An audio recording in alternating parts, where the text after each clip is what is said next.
अस्सलाम वालेकुम। आज हम आए यहाँ बेला में। ये सारो बेलो है। बेलो अब तुम कहोगा बेलो कहाँ रहे है। बेलो वासु कहवा हाँ जो दरिया को इलाको होए जंगल पहले ही जंगलों पाम रखने जगह नहीं। अब देखो कैसी फसल हो रही है, मक्का हो रही है।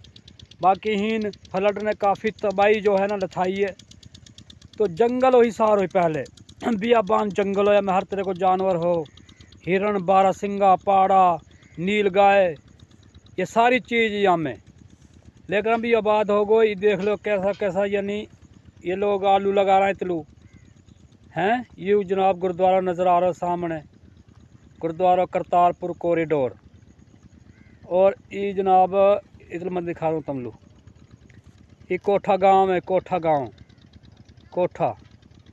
और इतलो देखो ये हमारी रेहड़ी है। हम आए आज इतलो न्यार लेना, क्योंकि फ्लड की वजह से न्यार की चारा की किल्लत हो गई है। इधर बकरी चल रही हैं, तो वह किल्लत की वजह से जो है ना आज इतनी दूर आना पड़ो हमने। नहीं हम पहले कभी नहाया, तो अब किल्लत की वजह से हमने आना पड़ो हीन।